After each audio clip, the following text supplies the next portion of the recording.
Today, I'd like to welcome a new sponsor of the podcast, the Media Insider. A lot of small businesses are attempting to be successful without a clear communication strategy.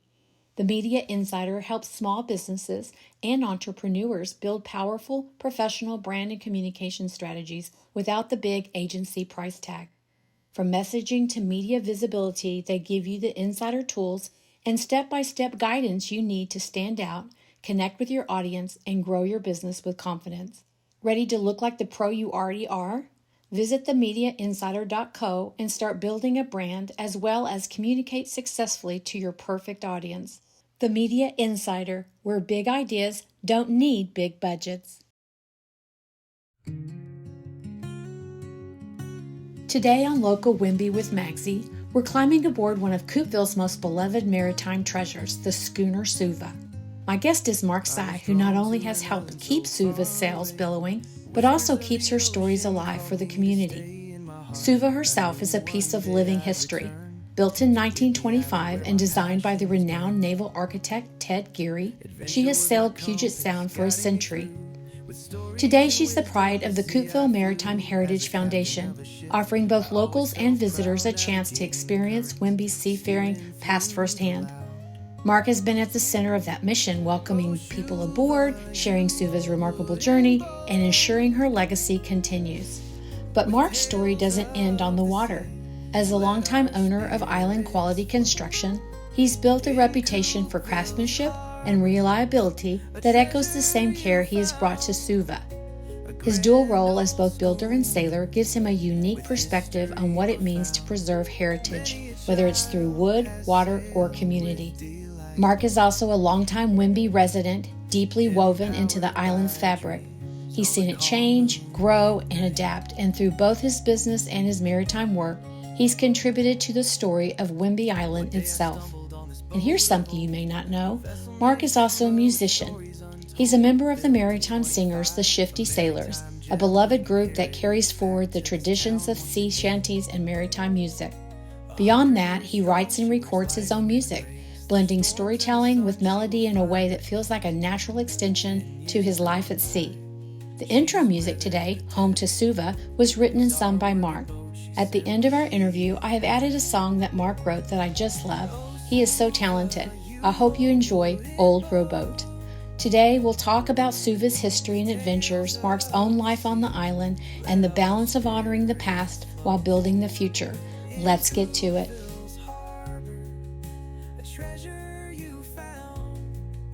Hey, Mark, thank you so much for joining me today.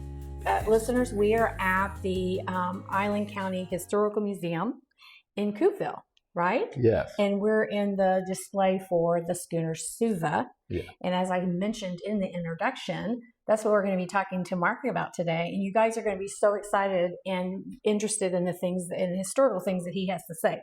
So, Mark, how long have you lived on Whidbey Island? I'm going on 18 years now, and I started coming here about 05 and 06. So what first brought you here? My father had moved here back in the 80s, and I've been off and on the island. I always loved it. Okay. Yeah, I've been running boats in the Caribbean. Wow. Charter captain. So during the summer, I'd come here and hang out and go crabbing. So is your family from the state of Washington? We're from California, the Bay Area, okay. Santa Cruz area. And you guys would come out up here. And my dad, back in the 80s, he sold a boat and bought land on Whidbey Island and Race Lagoon. So he moved and just built a house, and that was when I had already graduated and was out of school. So he had been coming up here. So you just followed his footsteps in being a boatman? Well, kind of, sort of. You know, he's in real estate, so he had done that all his life. And again, he traded land for a boat and built, but he's always loved the water. And I always grew up on the water with a boat. Okay. I'm so excited for you to tell the listener how you came across the Suva. Let's hear that story because that's so interesting. I had been since in 06 running boats, charter boats here in the Cove, filling the niche that Captain Stone had not been doing for a while in the Cuddy Sark. John Stone's a great friend of mine, great man. Since 06 to 2014, I'd run a modern sailboat, a Catalina 44, and had leisure yacht charters. We sold that boat, and I was looking for a bigger boat, something that would match our town. And I jumped in my little tender, and I went and asked the gods out in the middle of the cove, what should I do? Right. And I envisioned a schooner. Right. I immediately went home, went on to Craigslist, punched schooner, and Suva popped up. Oh, wow. That just kills me. It was on Craigslist. Of all things. Of all things, yeah. And now you have a display at the museum, and this is its 100th year. Her 100th year. 100 years ago, she was sailing out in the cove. So this is a 10th year since I found her and found the foundation in 2015. I found her in 2014, but had to get everything going and make sure we could buy her, and she would be Coast Guard certifiable. Right. So it took me time to work with the Coast Guard to get them knowing about her enough to say, yes, you could certify this 100-year-old wood boat, which is... Okay. So when you found it on Craigslist, was it even on the island or was it somewhere else? It was in Port Townsend.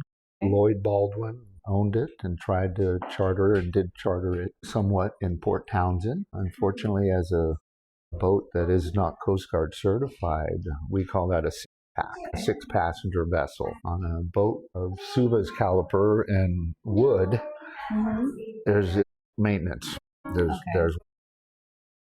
So, Mark, one of the things that we were discussing was that the boat used to be in Seattle a long time ago, and you said it was the belle of the ball, and Frank Pratt owned it, and then the Schmitz, is that how you say it? Yes. They bought it from the Pratts for $1? For $1. Dietrich, the Schmitz, he was his accountant, and Pratt wanted to give it as a gift because he knew how much he loved the boat. Yeah. And actually Pratt's son, because Pratt Sr., who had it built, passed away. I think he was at 38 to 40, somewhere there. His son knew how much the Schmitz loved the boat, and he said, no, I can't give it to you, but how about $1? So, listener, if you come into the museum and you look at the Suva exhibition, it has a timeline, it has a chart, and who owned it when. And so I can see the Dietrich Schmitz of the ownership of the Suva, and then it goes on all the way to William Joella Pratt. Did they have it next? Yeah, 82. And then someone named Scott and Carol Flickinger. Yes, the Flickingers had it. I think they and tried then to... Lloyd Baldwin. Yeah, the Flickingers had a kind of a church group, and they were trying to get kids out on the boat. Okay, yeah. Okay. So it's run the gamut over 100 years of ownership. But only up here. It's never left the Puget Sound. Okay. Wow. Yeah, she's never left the waters. And now it's part of the Heritage Foundation. So that's awesome. Do you want to take a walk and go out to the Suva? We should go out and say hello to our old girl. Let's go. All right, let's go. So we're out on the Suva, and we're so fortunate that this is an absolutely gorgeous day, isn't it? It is beautiful. Absolutely beautiful. One of the things I wanted to ask you is, I know you probably have loads of Suva stories. What are some of your favorite stories with Suva's journeys or people who've sailed on her? The favorite was a 5-day trip. We took the Waldorf kids, the 7th graders, 20 of them, to Susha Island and Stewart Island, where we had a National Geographic underwater photographer on board. Wow. We had Chris Burke, him and Susie. They did a lot of the kids' boating things. Back in the days, that's who I really got in touch with when I first brought her here, was to do the kids' programs. So that was the most favorite time. And the end of the journey, we were sailing back into Deception Pass. We had the sails up. It was calm, but just perfect breeze. The kids were on board. That's unusual, too, for it to be so smooth. It was beautiful, and they had a big flag flying. And what a memory. It was great for them to experience sailing under Deception Pass, and they just had a ball. That's what it's all about. Yeah. Let's empower our kids. I've been there, done a lot of this all my life, but to share what Suva has. Yeah. And just, sharing what the listener, just about the boat, all the little details, and in case someone listening hasn't been to Coupeville, hasn't seen the boat, doesn't know what kind it is. She is a 1925 gaff rig schooner initially. that was built again by Frank Pratt, a local landowner and owned here on the property. There's some property up there by all of E.B.'s Landing, most of E.B.'s Landing, I think. So anyway, okay, so he loved boats. This was his idea of the best boat. Okay, I've been up at his house and looked at his library, and there's pictures of boats. It's so crazy. So this boat was the best boat he thought he could ever build to make for the Puget Sound. Okay. It has a pilot house for navigating when it isn't quite as good a weather here. Right. And we get that once in a while. It's all old-growth Burmese teak. It was, again, built in Hong Kong. Ted Geary design. Ted Geary was a local Seattle naval architect, maritime architect. He built Sir Tom. Ted Geary designed a lot of workboats, and that was one of the reasons the Coast Guard were so open with getting her Coast Guard certified, because they know she's built tough. So she is built tough, and now even tougher now that we got done with her. Right. You know, all new fasteners, new horn timber.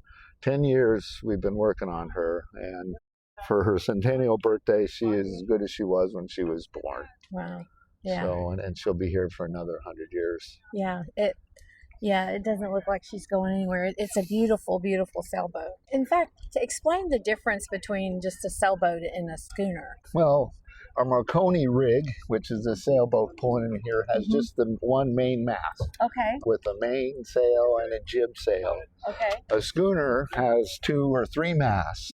And we have our main mast here is aft of the foremast. And the main mast is usually taller and is the main driving sail for a schooner of this size or full keel. And then it has what we call a foremast, which is this mast up front, which would have then had the gaff rig sail, which has the boom that pulls up, and it would fill that. And then there's a jib and a furling jib they had on before, but there's either a head sail and then the self-tacking sail up front. So schooners are traditionally, you'll notice they have a taller back main mast. Okay. That's how you can tell in a schooner, you know. Okay. Regularly, again, this is our Marconi, it's a single mast. Right. If it was a ketch rig, it would have a mizzen mast in the back that would be smaller than the main mast. So that's kind of how you determine what a sailboat is and its configuration, what it's built for. And that one, if it didn't have a mast, it would look like just a regular boat. Yeah. Regular sleek little boat that would cruise along about 6 knots and save you a lot of money in gas. Okay. So when you were restoring the schooner, or the Suva, I'm going to say Suva. Yes. For some reason I'm flubbing up schooner. What challenges have you faced in keeping this one afloat, or has it always been in good shape? The challenges have been pretty tough. A couple years ago we had to replace what you call the horn timber. It's the whole aft spine of the boat, from the rudder post back, from where the propeller shaft is, all the way up and back, was considerably rot, a lot of rot. Okay. And that was a big timber. It's 12 by 14 and it's carved out. So that was the hardest thing, because we opened up the whole rear end of this boat, took out planks and took out that piece we saw in the museum, and we replaced it with a piece of purple heart. And purple heart is one of the strongest, hardest woods you can get. It's purple, it's like stone, and that was a hard job. We've replaced fasteners and keel bolts, but the biggest was her aft. So she now has a purple back end. Or you say Purple Heart. Purple Heart. So let's head downstairs so you can tell us more about that. Yes, certainly. Okay, listener, now we're down in, what do you call this officially? This is the pilot, this is the dog house, they called it. The dog house. Yes, okay. But it's the enclosed pilot station on board Schooner Suva. Most schooners don't have such a nice warm place to drive. Yeah. Most schooners has the open deck. If you see like Red Jacket and Adventure, all these schooners are open. Okay. Pratt loved sailing around at all weathers. So this is where he allowed his captain to stay dry. Okay. You know, and sometimes when he wanted to drive. All right. And so the wheel, what is this officially called? This is the helm. This is the forward helm station in the pilot house. We call this the pilot house, with all of our modern navigation tools with our old engine board.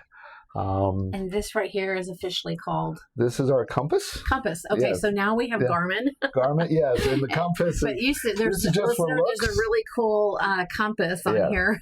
Yeah, this was donated. We had the original one was a bit different, but the glass was bad. Yeah. So we got this donated.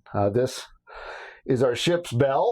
Yeah. That hangs outside, and it was really fun. One of my first volunteers, he had polished this up, and it was just beautiful. It needs a little love now. It's got some nice patina on it. It has the patina. A little John, little bear. He was our guy. It was funny when I first brought her here. He rode up in a kayak. He said, "Whoa, what kind of boat is that?" And he, 3 or 4 years, he was on board as part of the crew and driving her. So. Wow. Okay. All right. So let's go downstairs let's here. Step below. Watch yourself. There's a handrail to the right. Okay. I see it. All right. Okay. Give us a little, very descriptive tour. Well, this is our galley. The galley has an old oil-burning stove in it that is original. Yeah. A lot of the cabinetry here is original. We put a new top on here. I put a new sink valve that needs a new one already. There used to be a freezer here, cold freezer. This is where our engine is. It's a big GM Detroit diesel 452 that needs to be replaced. Okay. So we're going to replace that when we can. It was done back in the 70s. Lloyd built this around this. Lloyd Baldwin. They built the cabinet around it. The refrigerator, this was built out of the refrigerator, so I had the shelf, so all our ship's book. This is actually a bunk that slides out. There is storage in here and storage. So this is the galley with our main mast. Are these original to the boat? These light sconces? Yes, yeah, the sconces are original. Yeah, that's really cool. Aren't they beautiful? Yeah, they are. Yeah, and they work, and pretty much all original. Yeah, it's just amazing in here how it looks. So we'll move forward to the main salon. Right. And more bunks, listener. More bunks. These slide out to bunks. There's 10 coats of varnish in here. You fit quite a few people down here. Yeah, and this is original table. Isn't that neat how it opens up? Lloyd's wife, Kathy, Carol, she did all the varnishing in here. And when I bought it, she said, and I still have a pitch from all the varnish, all the paint fumes. But and we haven't touched it in here at all. Yeah. This has been how it was when we found her, which is just amazing. All of our sea books and everything, all of our old magazines. Yachting magazine here. It's a big article in it. Just really neat stories. Is this plaque with everybody's name on it original? Or did you guys have it made? This plaque. So it starts with the owners, Frank Pratt, and goes to Dietrich and Alan, William. We just had this made for the 100th anniversary. Okay. There's your name. Yeah, pretty neat plaque that they brought out during our 100th centennial birthday party with the captains, 1925 to 2025 designer. I really wasn't an owner on this plaque, but anyway, it's a nice plaque and some of the interesting artifacts that came out of Suva. This is called these are fasteners that hold the teak. It looks like a handmade nail. It is. They're hand-forged iron fasteners. And that's how in China, how they made these boats with these fasteners. Okay. So we leave these in, but we put a sister fastener next to it.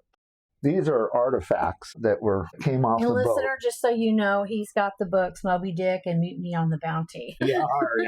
Salt of the sea there. Yeah. So this is our little library. And I've sat reading some of these things while we're out at some of our adventures. I don't get to go much on board her. I'm just too busy right now. Right. Let's pause for a moment and take time for information about sponsoring Local Whidbey Podcast. Season 1 launched with a bang. I started with just over 2,000 unique listeners in my very first month, and it just kept growing. Over the course of the season, more than 9,000 people tuned in to hear real conversations with artists, entrepreneurs, farmers, musicians, nonprofit leaders, and everyday locals doing extraordinary things. And since the last week in January 2025, the website with Magsy.com pages have been opened more than 226,000 times. And get this, even during our summer hiatus, the podcast continued to draw new ears. stories. And get this, even during our summer hiatus, the podcast continued to draw new ears. We averaged over 1,500 unique listeners each month without releasing a single new episode. I guess once a Whidbey Island fan, always a Whidbey Island fan. So now with season 2 in full swing, I've got one more exciting update. I'm officially opening the podcast up to sponsorships. If you're a local business or creative venture looking to connect with an audience that already loves Whidbey Island as much as you do, there's a shiny new sponsorship page on withmagsy.com. You'll find it under the podcast tab. Go take a peek. I must confess, I'm not a fan of loads of ads that go on forever in podcasts. So as not to be a hypocrite, I'm looking for businesses who want to get a message out that is helpful and interesting with my guidance and works well with this podcast. After much thought and being a communication strategist for over 25 years, I'm looking for sponsors who help the community thrive and can give me an ad content that is highly trackable because it strikes a chord or is highly helpful. Whether you've listened from the start or you're just now discovering this island storytelling series, I'm so glad you're here. If you're interested and want to have a chat, again, check out sponsorships under the podcast tab at withmagsy.com. Now, let's get back to the interview. Here in the main forward salon, the main salon, we have a oil stove for heat. Yeah. There used to be a wood burning stove here. Oh, wow. Okay. And this was a wood locker. Now it's just a bench. Now it's just a bench and gazinta. What goes into it, I'm not sure. So this is replaced with this stove. We have a functional marine toilet. Yes, that's that apparently very nice. They had to work on. Built this on the pedestal. Back in the days, I redid all the sewer system. So that's our head, and then forward of this, let me come around. I'll go around the back way here. Would be the captain's quarters, which is just a bunk room for 2 decent bunks. And you keep all of the PFDs, yes. the adult life jackets down here. Really quick, let's go back. You were talking about the varnish. How often do you guys have to do varnish? Inside, not much at all, except what gets sun on them. Right. The sun is what wipes away our varnish. So these are the sisters. Yeah, I was looking at the date. I met them.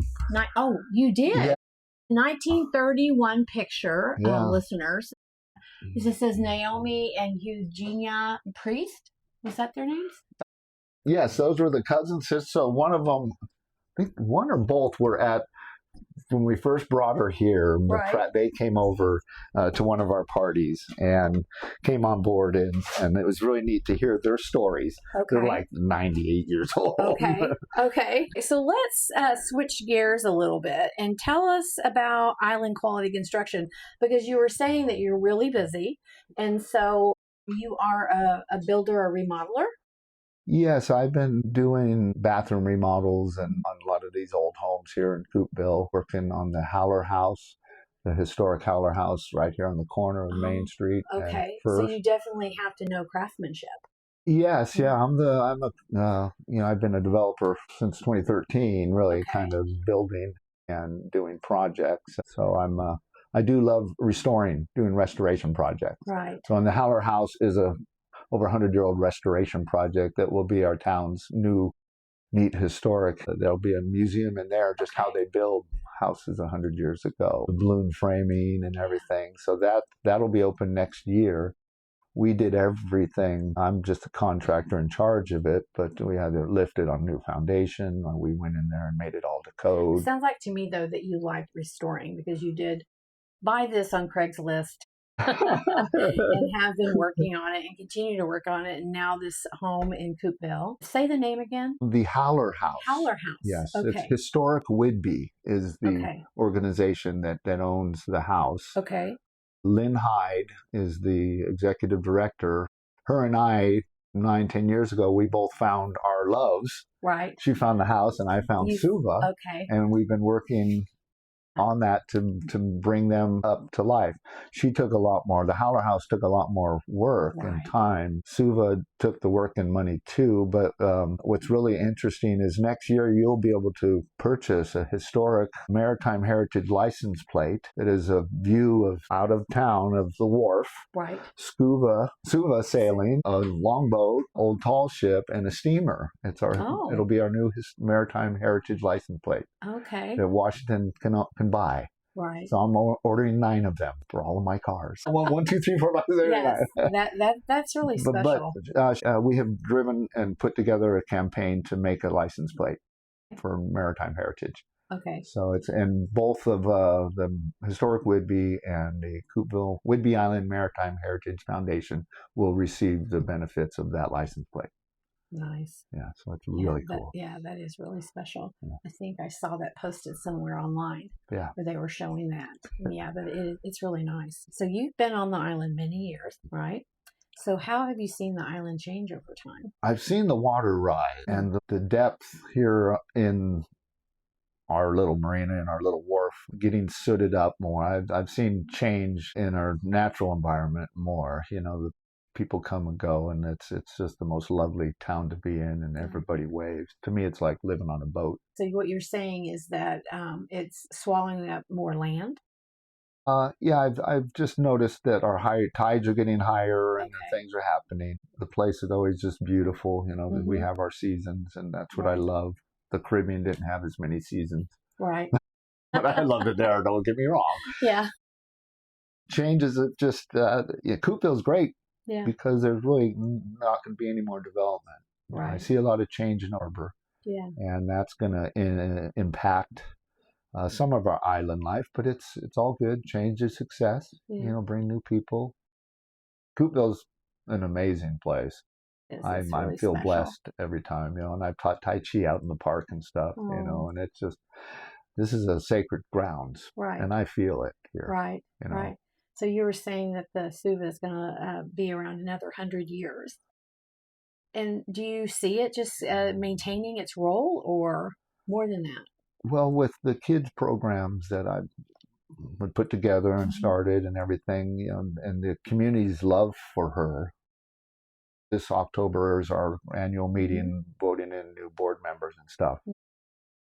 The involvement is great. We have like 51 volunteers this year, which is amazing. And I think with her love and, she'll be here. We got to get the kids involved, though. Yeah. Because they're going to adopt her. Right. Faster than we know, because we all know how fast time goes. That's right. That's right. And we need, and she's an empowering piece. She's empowering. She will empower a child that gets behind the helm and drives this thing. And that's just what I learned rowing a small boat. I wrote a song about that, an old rowboat. So what are the words? In an old rowboat, which song? The Schooner song? Can you tell us that, you don't have to sing it if you don't want to, but you I wrote have the them words. on my phone. But you can tell us the words. Yeah, in an old rowboat, I feel so free, rowing out from the marina out to the blue, where the wind's always true, feeling the wind blowing in my hair when I had it. I rowed this old rowboat from Alameda to Galena Bay in California out to the beaches. And I have just my story of that, and then becoming a captain and wanting to share my experiences of the water. So the song is my old rowboat. I actually did the whole song and filmed just over there on the water in the cove and played it to a reel. Okay. So it's on Facebook or not YouTube now, but I have a group and we're putting these songs together. Okay. I have a voice coach and I've been playing it forever, but and then Saving Suva, there's a couple Saving Suva songs that I'd be more than happy to share with you at some point. I would love that. Okay. I would love that. Okay, Mark, I know you do have a horrifying story, so why don't you tell the listener a horrifying story about the Suva? Well, horrifying. It was an experience of a lifetime. It was in 2018. It was May. It was a windy day, windstorm we get here, and it was blowing hard. And we decided to put her on a mooring ball we have out there to keep her off the undulating dock that we get here on the wharf. We put her out there. I put her out there.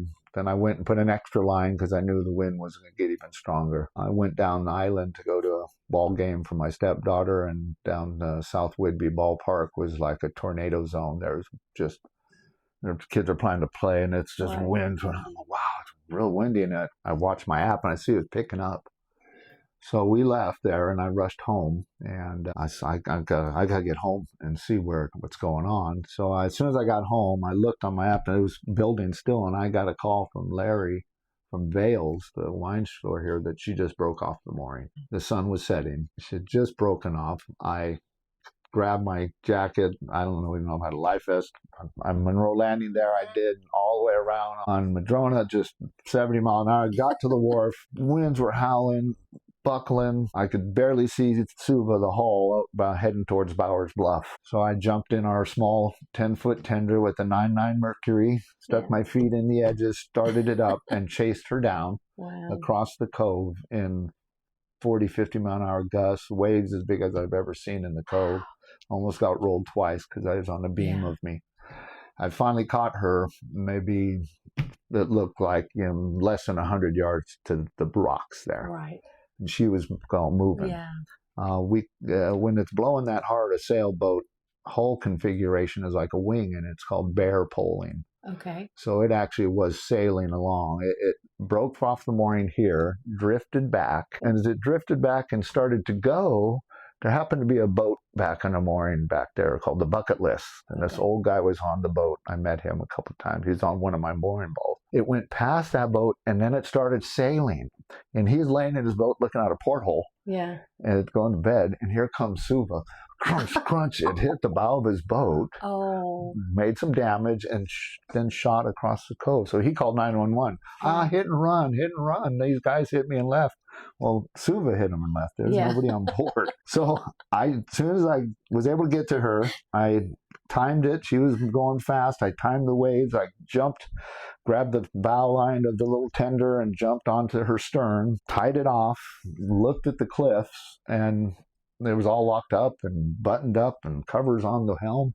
And I just turned the cover, and we headed down the strait. Wow. And I got it down there. We're kind of going with the wind. It subsided a bit, but it's still blowing hard. By that time, I was able to undo the door, start her up. And where am I going to go? Can I go Harbor? So I knew the safest place in a windstorm is at the end of the cove, good beach. So I decided to just fire up and go all the way down at the end. It took me like 2 hours to get down. Yeah, because you were going against the wind. And this boat was... Wow. But the thing was crazy. The poor guy called that got hit on the boat, the Bucket List. Mm-hmm. He got hit by Suva. They came out in the rescue boat and tried to launch here at the launch ramp in Coupeville. When the westerlies blowing, they had a heck of a time getting the boat in. Mm-hmm. They got it in. They went to save him. Then they came out to save Suva, found I was on board. And when they came out, I was heading up. Right. But it was dark. The lights were flashing. It was the perfect storm. They were pounding through the waves, and I'm ducking from waves over the head. And you're okay? I'm like, yeah, I got it. I'll be fine. I'm just going to take her up to the end. Wow. So I went down. My dad called me. He had a flashlight that the captain would be in, giving me some guidance because it was dark. The only light I could see was the light on the mussel rafts. Although we have our navigation, so I had the chart plotter going. But I couldn't drive from here. I had to drive from outside because the waves were hitting the windshield too much. I bet it was even hard getting on the boat from what I'm pretty agile, so adrenaline took over. Yeah. The whole rush, the whole thing. When I wrote the song, I cried. I cried about that. Yeah. There's some PTSD going on that experience. Right. I could have died out there. Yeah. If she'd have hit the rock, I would have died. Yeah. Because she's my baby. So that was insane. Then I got her there, dropped the hook.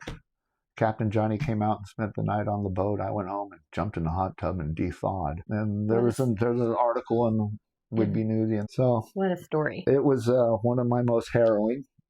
Well, good story. So now we're going to do our rapid fire questions. Is that okay? Oh, yeah, absolutely. Okay. Hit me. So what is your favorite place to watch the sunset on Whidbey? Monroe Landing Beach. So that would be sunrise. Sunset. That's. Oh, really? The sunsets I get are so beautiful. I have a pictures. I didn't know you sunset. could see that from Monroe. Yes. I'll have to come down and do that. Yeah, I have more than enough pictures of the sunset there. My friend, my stepmom, Teresa Saia, she's an artist, and she borrowed some of my sunset pictures for her that she does in pastel. Okay, that's beautiful. So that's my favorite. Okay, so schooner or 100-mile-an-hour speedboat? Schooner. Favorite local restaurant in Coupeville, if you want to say. Alan. Okay. First thing you do when you get on Suva? Thank my lucky stars. Thank your lucky stars.